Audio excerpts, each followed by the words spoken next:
Gandalf.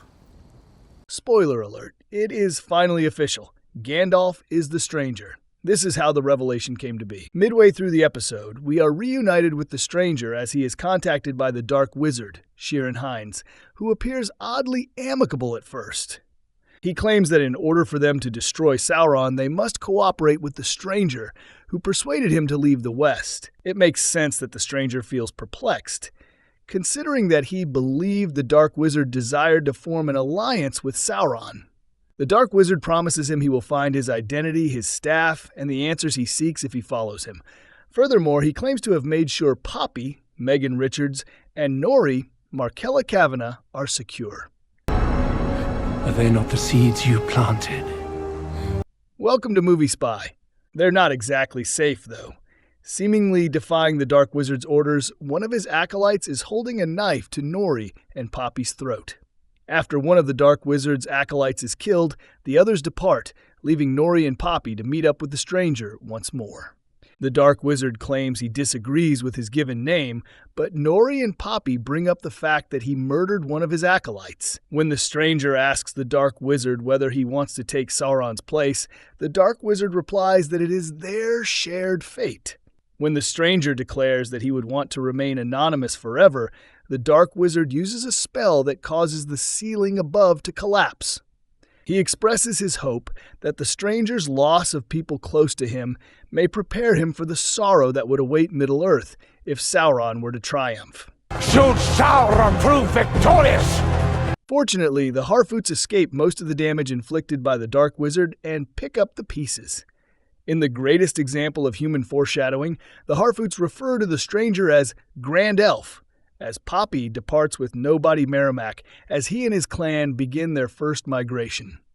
The stranger and Nori exchange heartfelt goodbyes after Nori informs him they must each follow their separate ways. The stranger locates his staff quickly, and it resembles Gandalf's staff in many ways. In search of some much-needed answers, he goes to see Tom Bombadil, Rory Kinnear. The stranger speculates that he was supposed to aid the Harfoots and choose friendship above power, asking whether it was all a test. Like his moniker, Tom claims that a wizard's staff finds him rather than the other way around. Gandalf, that is what they are going to call me, is not it? The stranger asks, finally delivering the moment we have been waiting for, prior to the two of them having a brief sing-along. What makes the orcs murder Adar? After being duped by Sauron, the orcs abandon Adar, Sam Hazeldine, and eventually murder him. After watching earlier episodes where the orcs questioned Adar's orders, fans may have predicted this. The siege of Eregion continues, with the orcs raining fire on the battlements. The orcs corner Galadriel, Morfydd Clark, despite her best efforts to keep the women safe. She explains that she possesses the 9 rings and offers herself in exchange for their safety. In an effort to discover where Celebrimbor has hidden the rings, Sauron cruelly tortures Celebrimbor while he is still alive. He is informed by Celebrimbor that he cannot obtain the rings. Celebrimbor teases Sauron, telling him he is a shadow of Morgoth and that the rings of power will destroy him. That one alone will show his complete downfall. Sauron responds that there are methods to keep him alive. At these remarks, Sauron drags Celebrimbor up a wall while impaling him with a spear.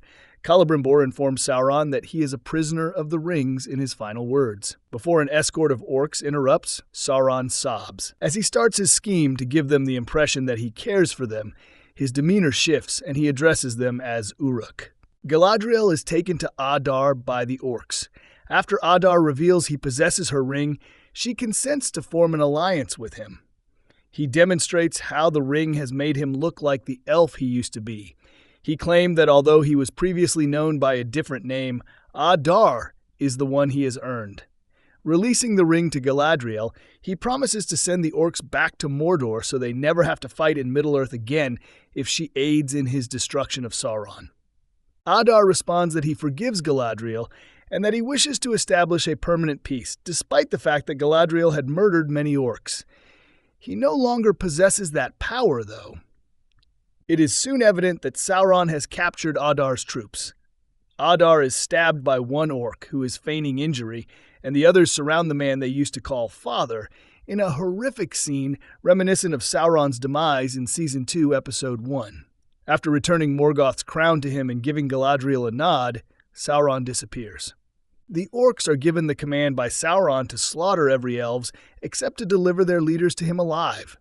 Galadriel approaches Sauron with a sword, but he shields himself with Morgoth's crown. He declares he wants to heal all of Middle-earth and gives Galadriel the rings. Celebrimbor's legacy of works is destroyed by the orcs during the ongoing siege of Eregion. In an effort to take the rings from her, Sauron battles Galadriel and assumes the identities of people from her past, including Halbrand, his previous guise, Galadriel, and Celebrimbor. After assuring Galadriel he would have given her a crown, Sauron stabs her with Morgoth's crown. Before collapsing to the ground, she continues by telling him that the free people of Middle-earth will always oppose him. Galadriel keeps her rings, but Sauron eventually picks them up. She extends it toward him before plunging off a cliff face first, along with her ring. As a demonstration of his lack of fatherly qualities, Sauron stabs an orc out of rage. Why does King Durin die? When King Durin, Peter Mullen, battles a Balrog, he is killed. This is known as Durin's Bane. The episode opens with Prince Durin, Owain Arthur, King Durin's son, in misery as he is fully consumed by his ring and mining frantically for more mithril. Durin warns his wife Disa, Sophia Namvete, not to follow him as he descends the mine after his father. In addition to telling his father to remove the ring, Durin even holds an axe in front of him. As he mines more, King Durin displays the mithril treasures of the dynasty of Durin. However, they soon hear a menacing roar.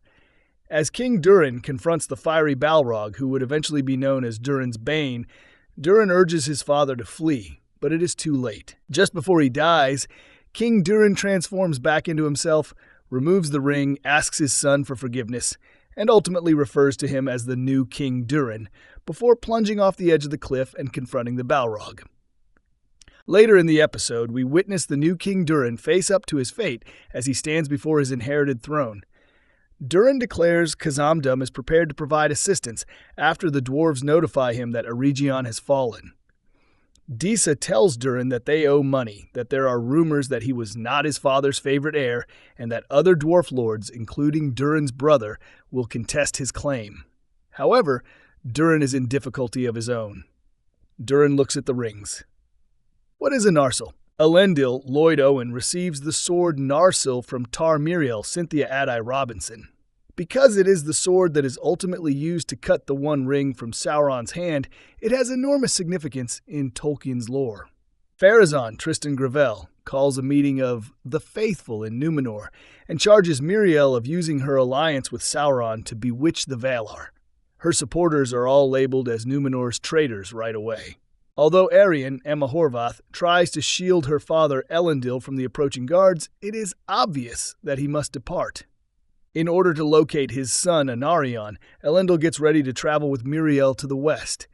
Miriel tells him that she belongs in Númenor and asks him to depart. Elendil receives the sword Narsil from her, and she declares that he has accepted his fate. Miriel later confronts Pharazôn while he is shackled. In another scene, Theo, Tyro Mahafadin, and Isildur Maxim Baldry share a heartbreak about their remorse over their mother's passing. As Isildur gets ready to leave Pelargir, they say goodbye with emotion. When Estrid, Nia Towel, shows up, she informs Isildur that she has been building a house with her fiancé. He takes a chance and kisses her when she confesses that she is not in love with him. He invites her to travel to Númenor with him.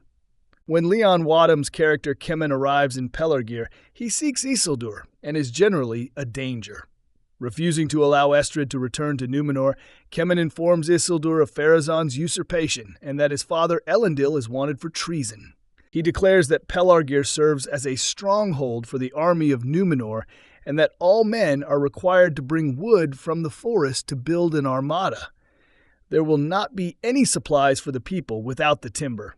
At last, we witness Isildur being compelled to part from Estrid as her fiancé grasps her hand. Where is the sanctuary? Galadriel awakens in a sanctuary that viewers of the Rings of Power will recognize as Rivendell in the film's concluding moments. It is extremely significant since it marks the starting point of the quest to destroy the One Ring. It symbolizes both an otherworldly location and a refuge shielded by the Elven Rings. Following her struggle with Sauron, Gil-galad, Benjamin Walker, Arondir, Ismael Cruz Cordova, and Elrond, Robert Aramayo, make an unsuccessful attempt to heal the darkness inside of her.